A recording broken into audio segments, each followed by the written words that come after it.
Part of being a human being is we were always making up stories. We judge. We judge ourselves, we judge other people, we make things right, we make things wrong. I experienced sexual victimization as a child, and I made it my fault. It feels like my body is the thing that's gonna hurt me, or it's gonna be the thing that causes pain.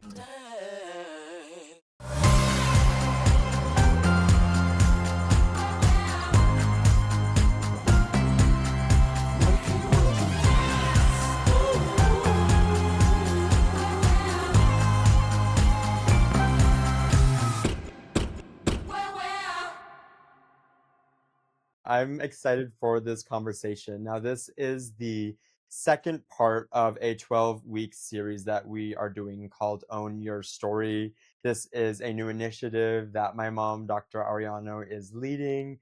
Basically, a 90-day boot camp to figure out how to rewrite your own story.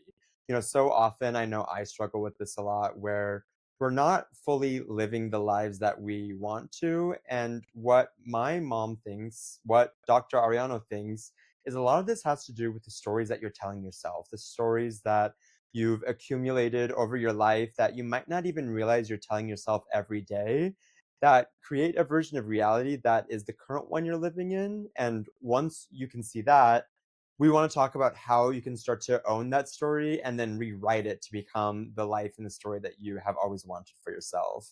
So I'm really excited to jump into week 2. If you're just joining us now, feel free to jump back to last week's conversation where we talked about the difference between stories and facts. I feel like this past week, I've just been thinking a lot about that conversation. Maybe we can start there, just to kind of refresh what we talked about last week. I know for me, we had talked about how oftentimes we think we're living in a reality that is factual and true. And so often that reality is just based on stories that we're telling ourselves that may or may not be true, are definitely based on the experiences that we've had over the course of our lives. And the thing about that is that everyone has stories. That's something that we talked about last week, that everyone is living with their own version of reality based on the experience that they've had, based on stories that they're telling themselves. So we had talked a little bit about how to break through the stories, how to stop the story, and how to get to a place of truth. For me, what I was taking away from that conversation was truth is often very simple. It's usually like a quick detail or a quick fact. We had talked about this story I was concocting for myself because my friend hadn't been reaching out, that maybe this friend didn't value me anymore, didn't like me, or I was boring. When really the only fact that was happening was that that friend wasn't reaching out to me. And all honesty, I wasn't really reaching out to that friend either. And so I feel like that conversation that mom, you and I had was really helpful for me because it's helped me realize, oh, wait, I'm living right now with all these stories I'm telling myself about my worth, about this friend. And we actually sat down this weekend to have a conversation about all this. And I shared a little bit about what we talked about, but I think more than anything, it just gave me the tools to approach that conversation with an open mind and an ability to listen and hear from what my friend was experiencing and coming from. And pretty quickly, we realized that it wasn't this huge crisis or issue. It was just the fact that we were both busy or had different things going on in our lives, or, something really small. And for both of us, this experience had really grown into this big story about what the other person was thinking and how they didn't want to spend time with the other person. And once we were able to cut through all that, I feel like we came to this truth that was really helpful and productive, and I think brought us closer together as friends. Yeah. I think what's really interesting about this conversation, there's a couple of things. One is it's inevitable. It's inevitable. It's part of being a human being is we were always making up stories. Okay, there's nothing wrong with us. It's just what we do. It's how we try to create safety in our world. We want to understand it. We want to make sense of it. And so it's human nature to do that. So it's not like this is some kind of fault that you have to fix. It's just like breathing. This is what we do. And I think that's really important for our listeners to understand. The second thing that I want to say is anytime we want to change something, The first thing that has to happen is there's got to be a level of awareness that something's actually happening. So you had mentioned, even after our conversation last week, that it was really helpful because you kind of took it with you. Like you were starting to think about, okay, what story am I creating here? What are the actual facts that are occurring in this situation, and what is the stuff that I've made up? And that's exactly what can be really helpful, is just to recognize this is what we do. We make up stories.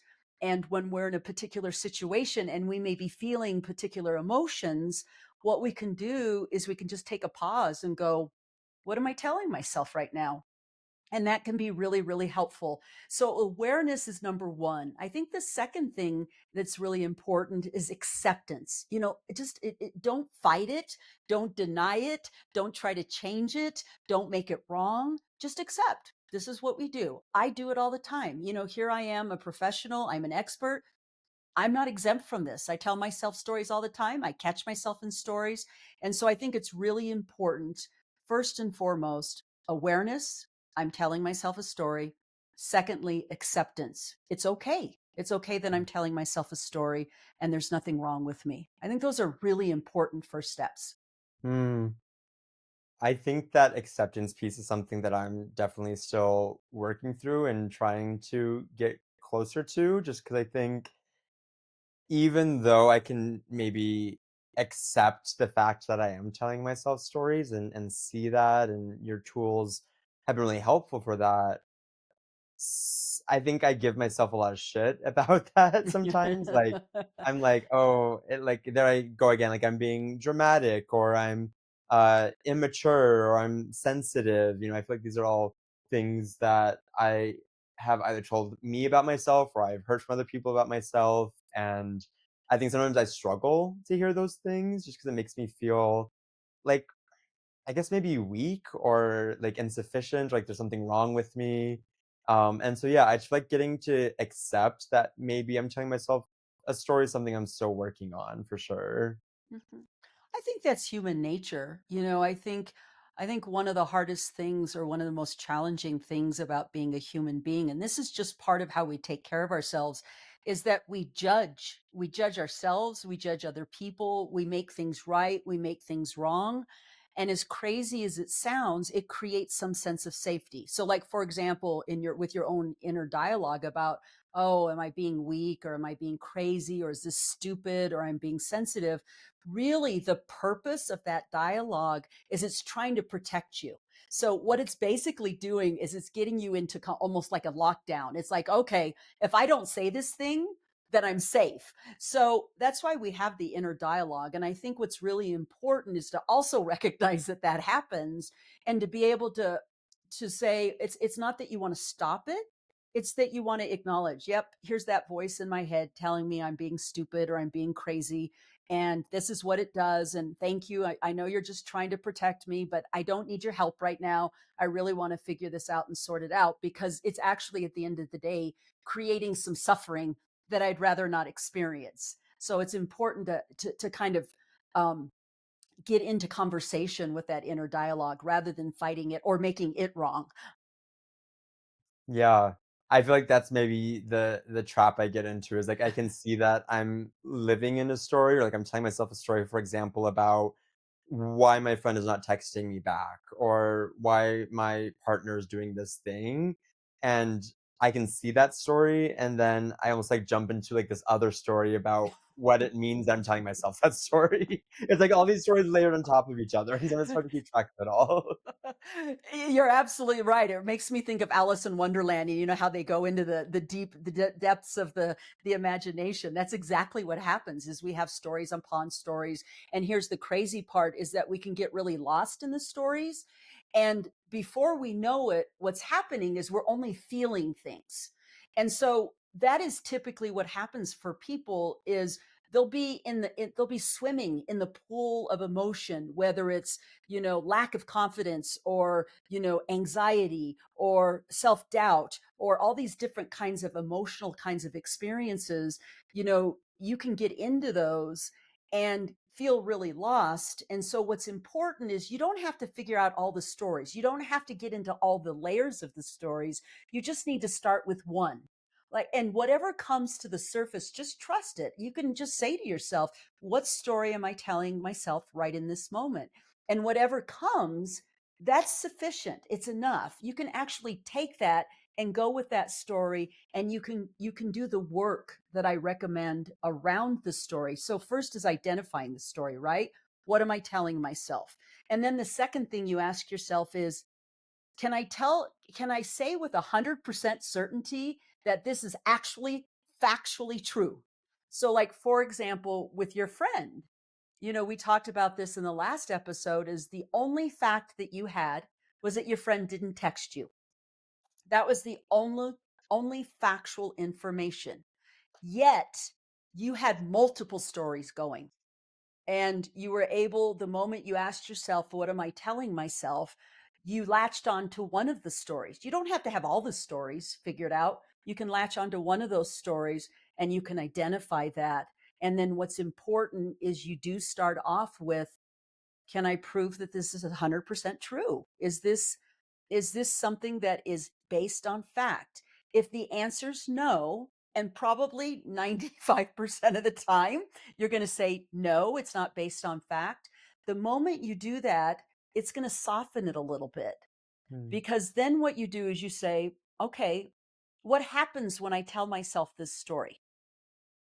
Oh, well, when I tell myself this story, I feel insecure. Or when I tell myself this story, I feel like I have no value. Or when I tell myself this story, I get worried, or I second guess my experience.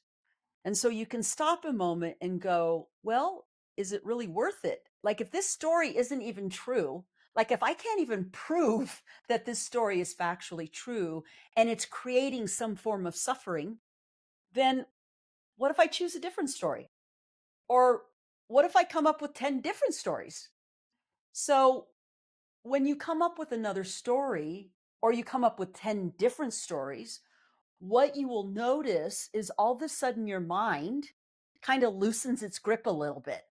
From what I'm hearing from you is that coming up with that list can be a way to maybe ease the nervous system a little bit. And I like the nervous system is such a big concept and word. And we all have nervous systems, we're all experiencing our nervous systems, but I feel like sometimes it's hard to understand what that means. And I think I want to go back a little bit to what you said earlier. Just, so often we're swimming in these like pools of emotions or feelings. And I think maybe that to me feels kind of like the nervous system, like another word for it. It's like we're experiencing these things as like thoughts or maybe physical sensations, like whether it's like a knot in our throat or, something in our belly. And when we're feeling that overwhelm, whatever it is, we don't necessarily need to know the reason why we're feeling that thing or don't need to be able to say why it's happening, but being able to come up with these alternatives is a way to disarm the story that you're telling yourself or kind of make a room for other possibilities in the place there. Absolutely. I think that's a great way to describe it. It's like disarming it. It's like creating some sense of relief, because we are wired for survival. And so if you think about that, I always use the analogy, if you have a hammer in your hand, you're going to look for things to hammer, right? You're going to look for the nails to pound. You're not looking to unscrew something, you're looking to pound something. And so our mind is in survival. It's in survival mode. So what is it going to do? It's looking for threat. It's looking for something that is going to threaten our sense of safety, our sense of well being. That's just what it's going to do. That's the lens. And so, as soon as it locks into something, as soon as you lock into it, you are going to stay with that. And you're going to create this whole drama around this, so that you can create a justification as to why you need to protect yourself. So when we go into this work, this framework of going, well, wait a minute, let me kind of check out this story. The moment you do that, that part of your mind that is hell bent on finding threat is going, oh, well, wait a minute. maybe there isn't something for me to protect myself against. So it just kind of releases it a little bit. It like takes the tension out a little bit. It softens it a little bit. And then the moment it softens, what happens is instead of going into this laser focus of the threat, what it does is it opens the Mhm. mind and it's more receptive. And that's what's important because in that moment, the nervous system calms, the mind opens, and it's available to entertain other possibilities. Now, our mind is constantly weighing cost benefit, cost benefit. Is it worth it? Is it not worth it? Is it worth it? Is it not worth it? Right? We're doing it unconsciously. So let's stay, whether you want to stay with your example with your friend or if we create a new example. I've got a great example as well, but let's stay with your friend example. If you didn't do anything with this, like if you just allowed it to be because maybe it's too much work to do the work, what's the cost? Cost is a friendship. Cost is connection. Cost is community.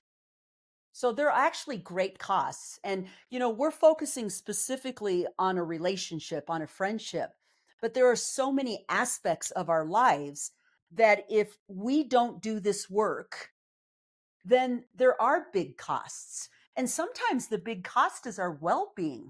Sometimes what I see a lot in the work that I do, and I can actually speak from this personally, whether I take it from the perspective of Esteban as an expert or I take it from the perspective as a human, I can say I see it everywhere. The cost of being stuck in a story. I mean, people make decisions based on what they believe.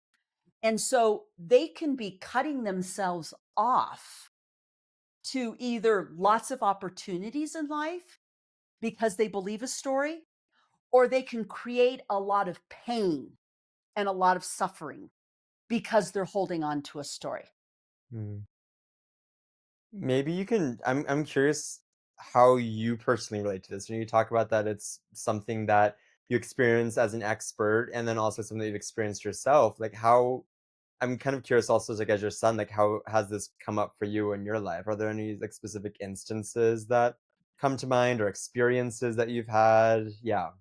Okay, I'll give you a great example. It just happened, as a matter of fact, because I was laughing at myself. As you know, I have learned how to play golf, and I have a love hate relationship with this.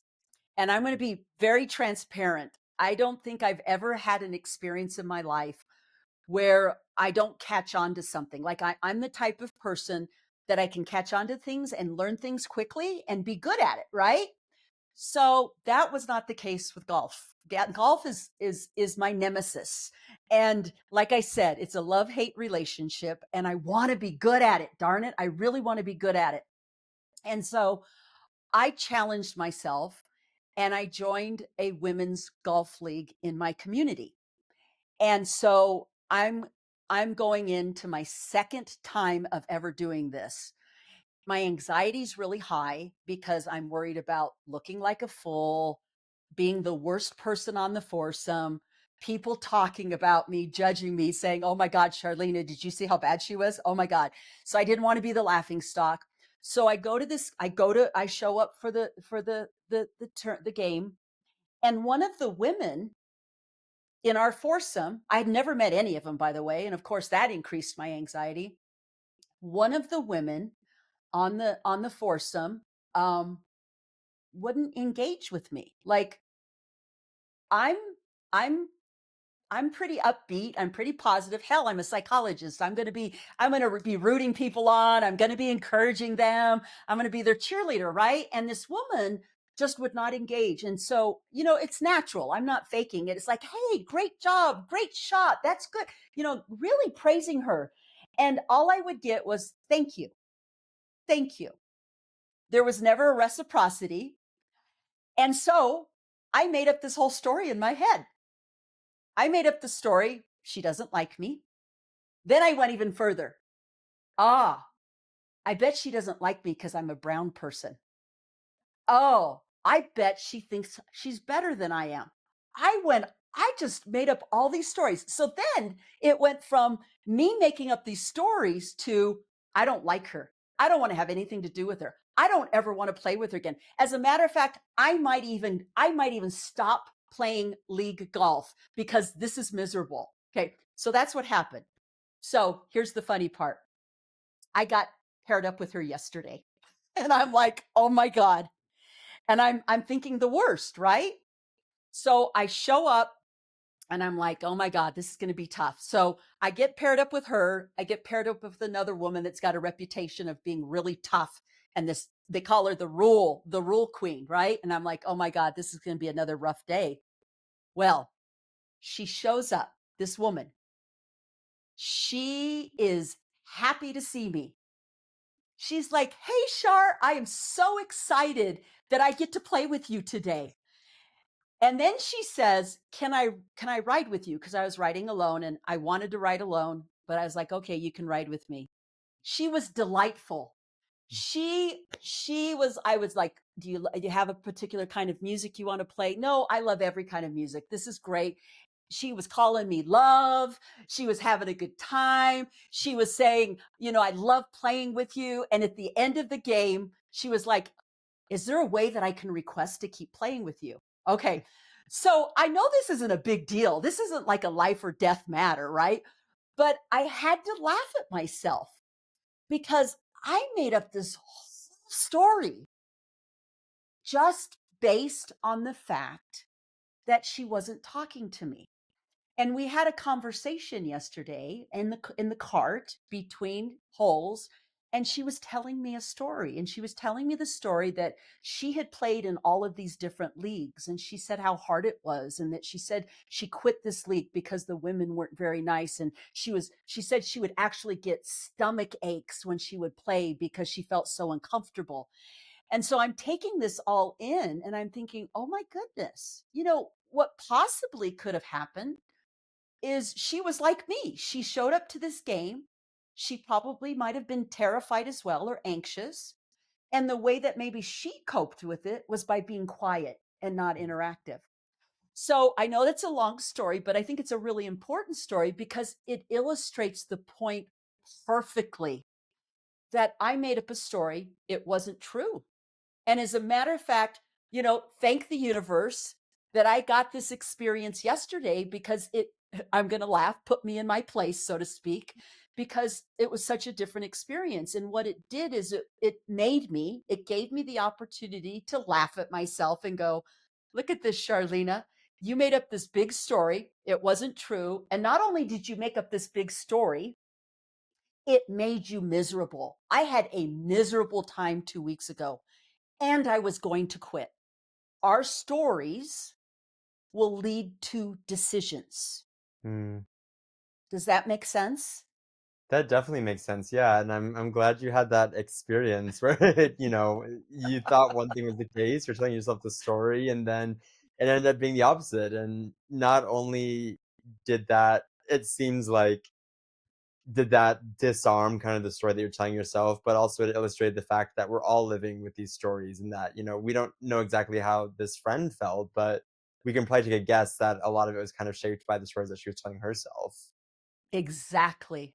And that's what kind of complicates this. You think about this, like for example, you and your friend or myself and this woman, I'm telling myself stories. She's telling herself stories. And so think about the space in between and what happens and how things can go sideways, like you and your friend. Your friend was making up stories too.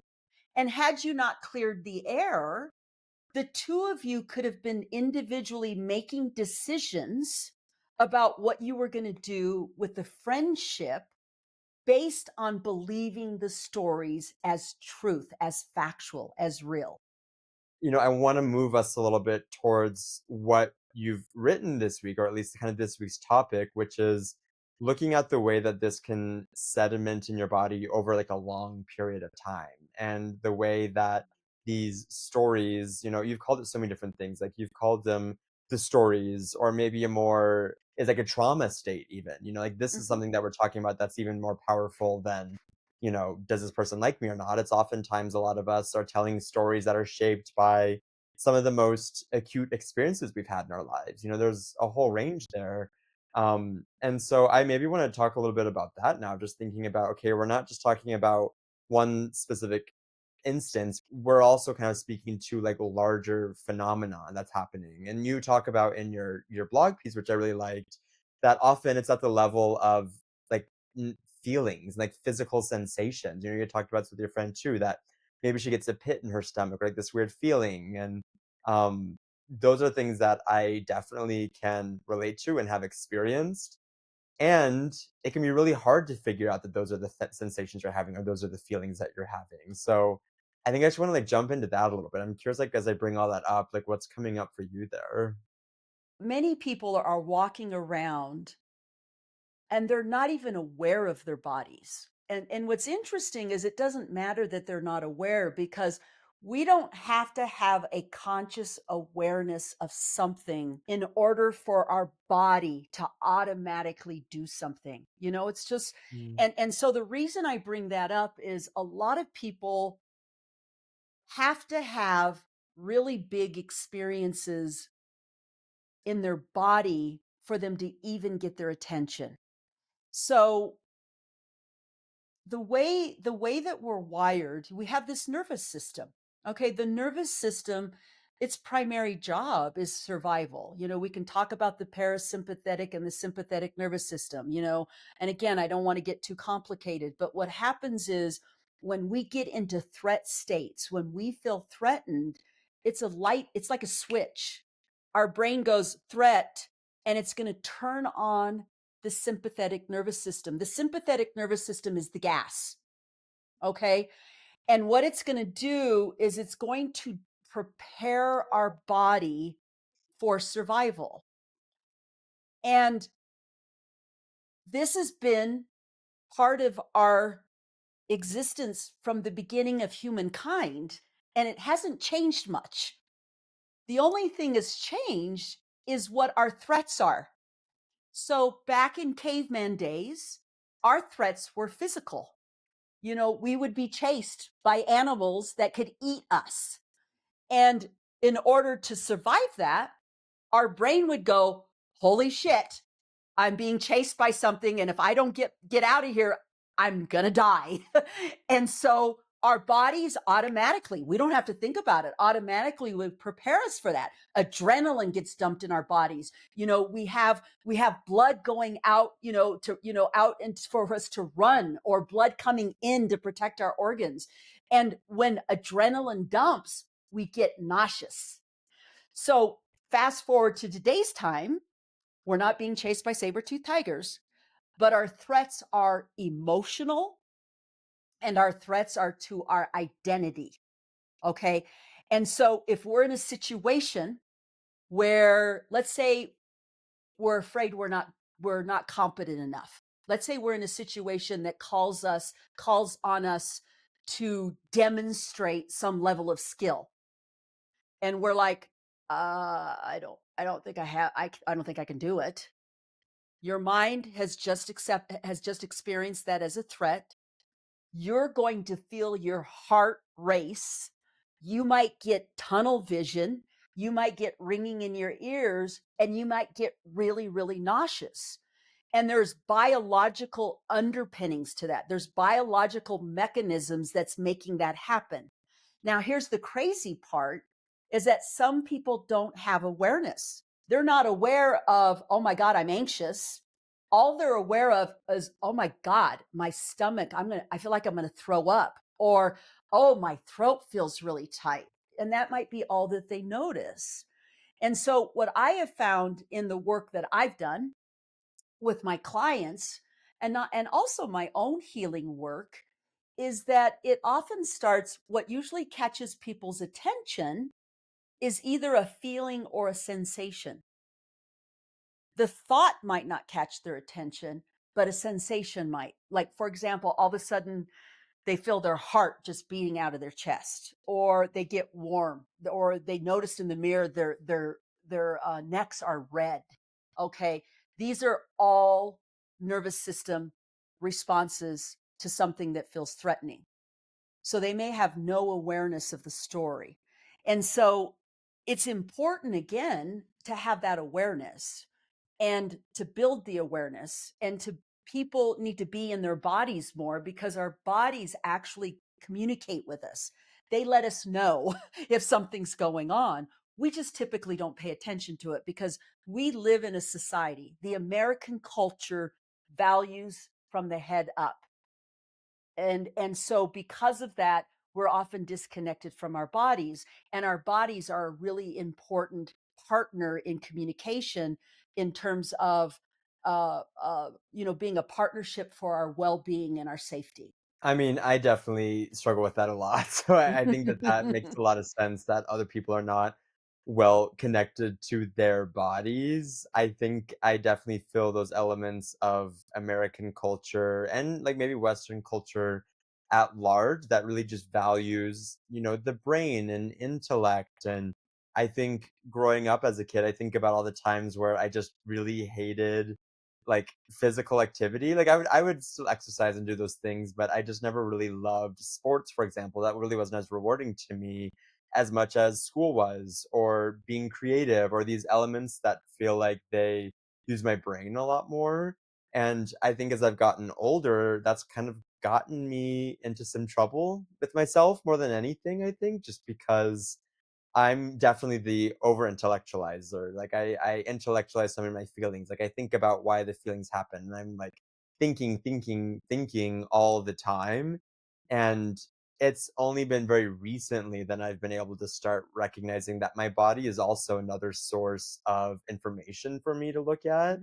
Mhm, And what I've been realizing is that as I'm thinking, my body's doing all these crazy things. Like to mhm, me, like thinking felt very natural, very like neutral, like this thing that everybody does.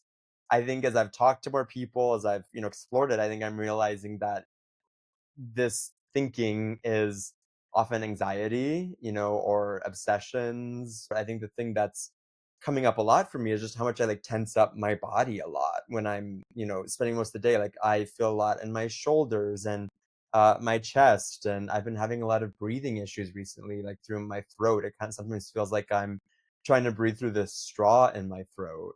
And mhm. I think the body can be the source of information for me, and it can also, I think, now that I'm aware of it, it kind of almost feels like a trap to me sometimes. Like the second I become aware of it, I feel trapped by my body, or I feel like it's always going to feel this way, or I feel like it's like squeezing in on me and I can't get out of it.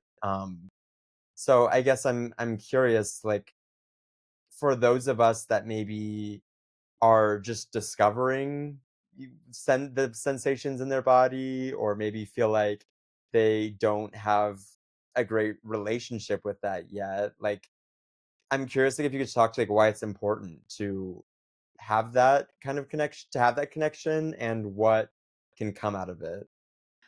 A lot of people struggle with their bodies. Like, you'd mentioned this.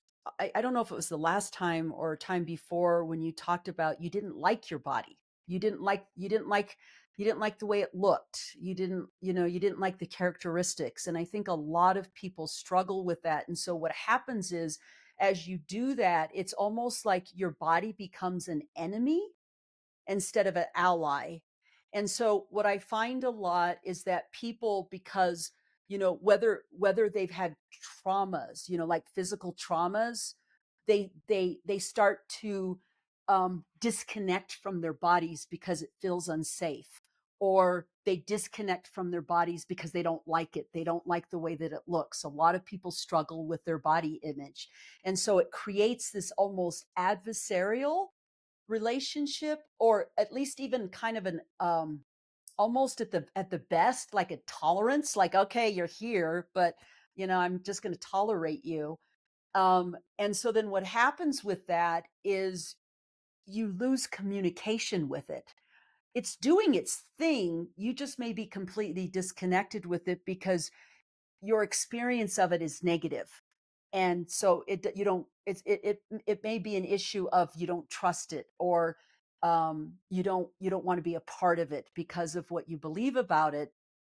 And it makes it hard. It makes it hard to be aware of what's happening. And so I think one of the biggest challenges is embracing your body, appreciating your body, and also recognizing that it's a really important partner in your life. It's as important as your mind. A lot of people understand and appreciate and value what their mind does for them, and they don't quite get that on the body level until they start getting into their body and recognizing exactly what it does for them.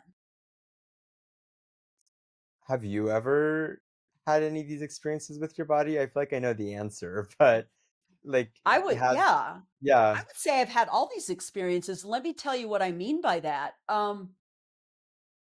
I also struggled with my body image because, I remember, I think my first experience of realizing that I didn't have the ideal body was when I was about 15. Up until then, I didn't think much about it. But what happened was, is as I started to mature and obviously become a young woman, I realized very quickly that I did not have the ideal body type. I am not petite. I'm a big person. And I saw what was happening. I was watching which girls were getting attention, and it wasn't me because I didn't fit the body type. And so the moment I made that connection, I started hating my body. I started wanting to have a different body. I started obsessing, and this is quite frankly what got me into bodybuilding. I got into bodybuilding because I wanted to change my body. And so I had a lifelong relationship. Now it's changed and we can get into that. So that's one thing. The second thing that I think was important is my body didn't feel safe because I told myself I made up this story about my own victimization. So I experienced sexual victimization as a child, and I made it my fault, meaning if I didn't look the way that I did, it wouldn't have happened. If I didn't have this body, it wouldn't happen. So I kind of had two strikes against me. One is I didn't love my body, and two, I believed my body was dangerous. So as I got to become a young adult, a young woman, I was getting a lot of unwanted sexual advances, and it made me hate my body more because I felt like my body was the reason I was getting myself into this trouble.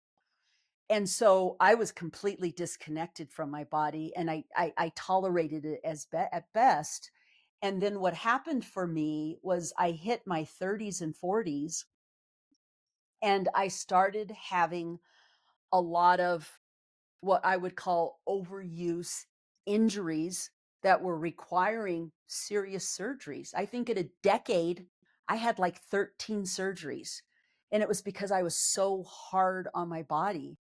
And that was actually, quite frankly, the gift that I needed, because what it made me do is it made me get into my body to feel the pain, to understand what were my limits, to understand how my body was communicating to me when it was time to stop something, because I was just crazy. I was relentless. I was making myself do things that are just insane, you know? And when I had all these injuries, it was like, okay, my body is not immortal. I'm not a machine. I started breaking down. I started having pain. I had all these issues. And it was like, I need to start listening to my body. This is the only body I have. And if it breaks down, I'm in trouble. If it doesn't work, I'm in trouble. And so I started appreciating it differently. And as I started to slow down and appreciate it and pay attention to it, I then started to notice the way that it communicated to me. Like it would let me know I'm tired. It would let me know this is uncomfortable. It would let me know my limits. And so that was really the introduction for me to get away from my body being an enemy to my body being an ally and a partner in my life. Mm. Does that make sense? Yeah, that makes a lot of sense. I feel like I'm sitting with all of that. I mean, I think I just appreciate you being so open and vulnerable with all those things, and just to hear what your relationship with your body has been like. You know, that on when you were growing up, you really hated your body, or didn't really listen to your body because it didn't look the way you wanted to, or didn't act the way you wanted it to. And at the same time, your body also, as you said, became dangerous. It became the thing that could attract unwanted attention or attract harm to you. And I think that's a very common experience for so many people that are survivors of various forms of, assault or violence, is this feeling like your body's almost like betraying you. And, I think in my own way, I can relate to a lot of those experiences in similar ways and different ways. Obviously I've also been I'm also a survivor of those kinds of experiences, but I think what's coming up for me too is, um, the way I felt like I didn't like my body as a kid for maybe similar and differing reasons. As a kid, I felt like my body was just always marking me as different, or someone that stood out, or it made me feel like something I wanted to hide. I hated the color of my body, or I hated, the size of it, or I hated um, the way, like, how effeminate I was or not effeminate. And I feel like that was really hard for me. And as I got older, I feel like I found a spot within all those things that really worked for me. And I still have my days where I struggle with those things, particularly around things like the size of my body, which I often conflate with my health, or my worth. Or those, I think, often go hand in hand. But I think since I've done the work for myself to accept a lot of those other things about, my weight or my gender or my race and ethnicity, I feel like what's been coming up louder for me now is just a lot of these, like, physical sensations in my body that aren't necessarily associated with things like shame or needing to hide or feeling insufficient, but I still kinda have this feeling of being, like, trapped in my body in a way. Like, it feels like my body is the thing that's gonna hurt me, or it's gonna be the thing that causes pain, or the thing that I feel trapped in, or, the thing that I'm suffocating in, or it's like this, like, really heavy thing, and not heavy in terms of the weight of it, but just, like, in terms of just the feeling of carrying my body around. And I think that's something I'm really experiencing a lot right now, and I guess I'm just not quite sure what to make of it and how to sit with what my body's telling me, if that makes sense. So when you share your experience about what it's like to be in your body, and you describe your difficulty with taking a breath or the tight muscles, what that suggests to me is that this is a nervous system pattern, and it's chronic because you talk about experiencing it most of the time. You feel like you're trapped in your body, like it's like you're a prisoner of your body. And the thing that's coming up for me, not being in your body, is what is your body bracing for? Like, like almost having a conversation with your body. So rather than looking at it from the perspective of that my body has control over me, because that's what it seems like is happening for you. I'm a prisoner of my body. I don't have control over this. And that's scary. To look at it from the perspective of what if your body is actually sharing something with you? Like it's trying to get your attention. I'll use a metaphor, and that is of like a small child. Let's say you're a parent and you have a little kid. Let's say you have a little 4 or 5 year old, and the little 4 or 5 year old keeps saying, mommy, mommy, mommy, mommy, or daddy, daddy, and it annoys you. The sound annoys you, and you dismiss the kid, or, you kind of blow the kid off. And the kid is trying to tell you something really important, like maybe he has to go to the bathroom or something. And the next thing you know, he's wet himself, and all the kid wanted to do was to tell you something. It makes me think about that. Like your body's just trying to tell you something. And I wonder what would happen if you shifted the perspective from I'm trapped in my body to almost like you were sitting down at a table having a conversation with your body and say, "So what's going on? Talk to me. What's happening? Tell me what the story is. What do you want to share with me?" I'm curious what would happen if you had that conversation with your body, or if you have had that conversation with your body. Yeah. I mean, I'm literally just kinda, like, readjusting myself in my seat right now because I think I'm trying to feel that, and I feel like that feels very nice, ideally, but that also just feels really hard and distant from where I am right now. Like, I think when I'm in that place and just candidly, I think I'm even feeling a little bit right now, just, like, sitting in this chair, I've been here for some time right now, and I'm enjoying this conversation, but my mind is also on my body right now, and I feel like I'm trying to stay present here, and at the same time, like, I'm feeling my shoulders a little bit, they feel a little, like, tight, and I can feel pain there, and I'm worried about if I look like I'm hunching over, and, I feel it in my hips a little bit. I keep trying to adjust myself to get to a place that feels better, and then I feel like it never ends, of just, like, chasing that better feeling, and I'm constantly looking for that relief, it never comes, and then it's like, "Oh, shit," like, I just cannot escape, and then it starts to get worse because my Mm. body starts to tighten more, and it gets harder to relax or breathe, and, um, I feel like I'm realizing that I spend so much of my days like this sometimes. I'm curious if, like, other people also experience this because I think a story that goes along with it is, like, I'm the only one that's doing this, that's has these experiences, or I'm weird because I have these experiences. Um, so yeah, that's I think kinda what's coming up for me. Well, I mean, that does make a lot of sense. And no, you're not alone with this. And yes, a lot of people struggle with these kinds of things. And as a matter of fact, I'm gonna share something with you that's just happened even today. And maybe this will be helpful for you because it's a different way of addressing it. So literally today in this podcast, we are recording, right? And I'm talking to you. And about 20 minutes ago, I am having a trauma response. Okay, let me tell you what I mean by that. We have patterns. We have patterns in our body, and there are certain things that just happen.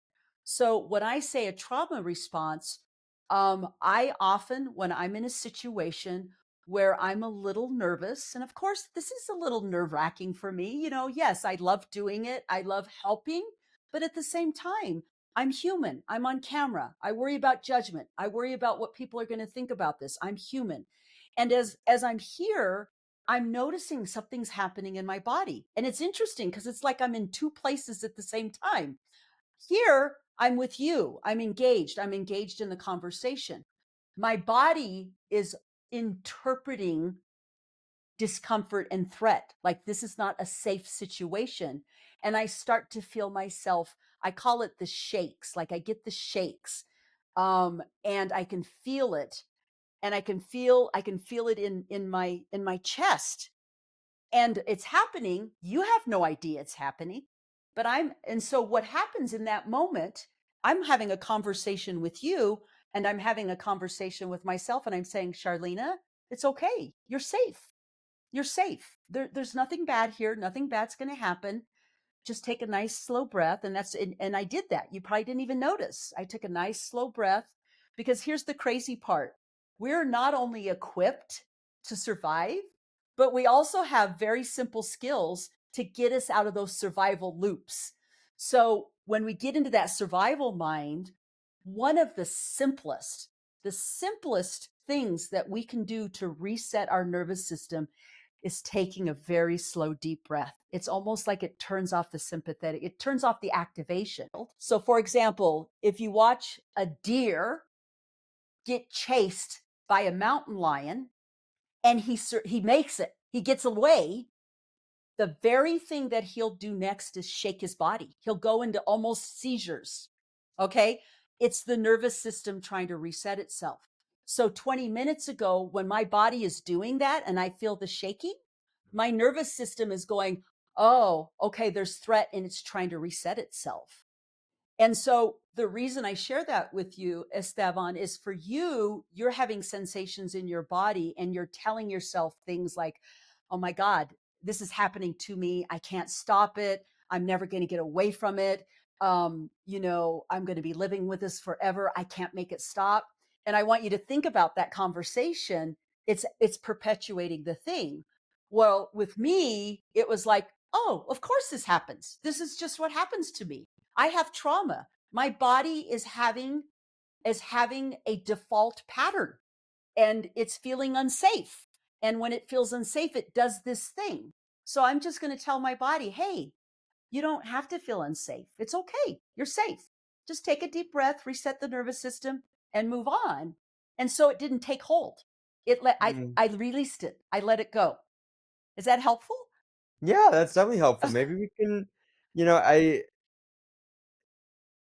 think that so many people, I think it's not just you and me, I think so many people are doing this thing that you've talked about where it's like, my mind can be here in this conversation, whether it's partially, fully, not at all. And then my mind can also be in another place. So many people are also kind of having this like double consciousness at once. Mhm. And Mhm. I think it's nice to hear how you approach it. You also experiencing this is like, you can see it, whether you want to call it a physical sensation or maybe it's the story you're telling yourself about that sensation. And then the first thing that you do is basically try to ease your body out of that sensation. It's not just about like thinking about it or seeing it, but what we're talking about today is how to feel your way out of it. And so one technique that you gave, which I really loved, was that like deep breath, like in and out. I tried to, I found myself also doing that as you were saying that. And I know that's something that I hear a lot, but I think when I'm in my brain or in those stories, it's hard to give myself permission. I have been committed to cultivating a very deep level of self awareness. And I recognize that this was something important to me because I saw the payoff in it. Having said that, most people don't have this level of awareness. But I'll tell you, it gives you a lot of bang for your buck if you put the time into it. So a lot of people have these experiences and like you were describing it. Now, if you really want to kind of break this down, think about this. I mean, think about the layers. So you could be in a situation like you and I right now, and we're having a conversation, right? And at the same time that we're having this conversation and you're having all kinds of thoughts and feelings and stories about the conversation, there's another part of you that might be self-conscious about something that even takes you out to another experience that happened yesterday. And then yesterday, you're not watching it like a movie. There's commentary to it. You're making up stories about that thing. And then you're doing that simultaneously as here. And so you're creating all these stories. And that's often what will cause people to feel incredible amounts of anxiety or incredible amounts of feeling activated or flooded by stories and emotions. And what's important is to recognize one that that's just what happens. That's just part of being a human being. Anybody who has life experience is going to have this happen. But two, when you develop the awareness, you can ease it, you can disarm it so that you are not a victim to your own biological and wired responses to what's happening in front of you or what you're remembering happened the day before. Mm.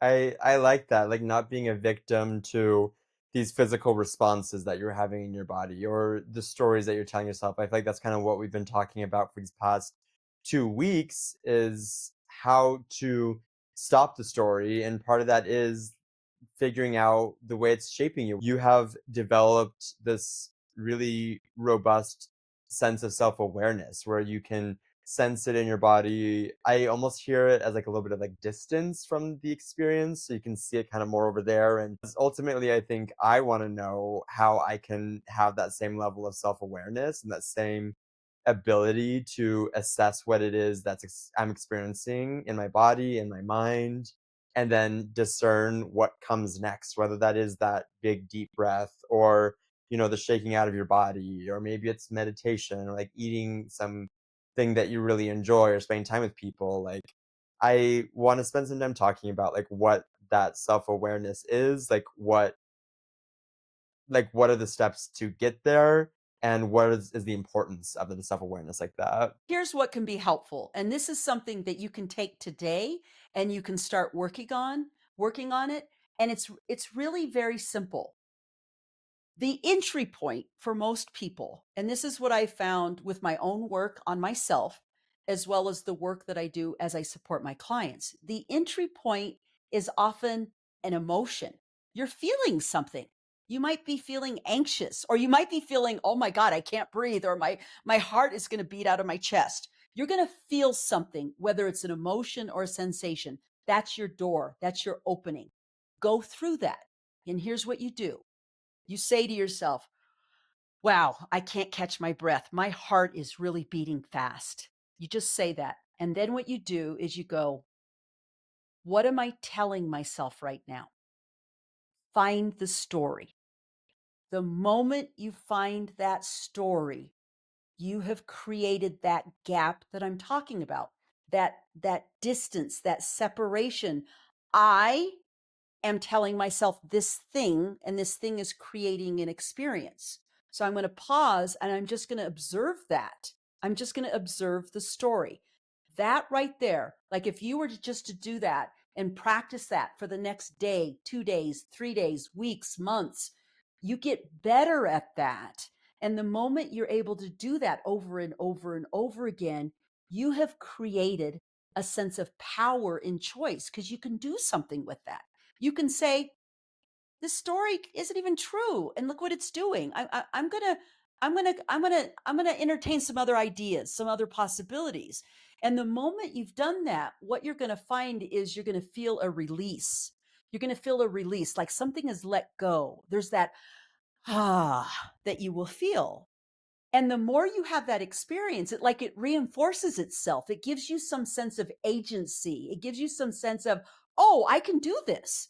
I think you've summed up what I'm taking away as the theme of this week, and I want to hear what you think about this too, which is that, last week we talked about the difference between facts and stories. And we are so often telling ourselves stories and believing that they're facts. Mhm. And what we're talking about this week is that feelings and emotions and these things are like sensations that we feel in our body. Maybe it's the tight throat, maybe it's the sweaty palms or the beating heart, that this is a doorway for us. And I like the idea that it's a doorway that you can walk through instead of just constantly pushing away, like, I don't want to have this feeling, I don't want to feel this way, or I'm mad at myself for feeling this way. But it's an opportunity to walk through it and sit with that, and once we do that, that might lead us to the stories that we were talking about last week. That might lead us to the things that might lead us to the beliefs that we're operating on as truth. And from what we learned last week, once we see those stories, we can start to disarm them or uncharge them by getting to the fact at the heart of that story. And so maybe for me, the sensations I'm experiencing are my tight chest or tight throat or my inability to breathe. And I can instead treat that as like, okay, I'm not trying to push this away. I'm not trying to resist this, but this is an opportunity to see, why is this happening? Or, what is the story I'm telling myself about this? And maybe that story is, I feel dysfunctional, or I feel like my body doesn't work, or I feel like I'm drowning or suffocating. And once I can tell myself that story, maybe I can start to ease some of those physical sensations that are coming up, rather than just kind of accepting them as universal truth.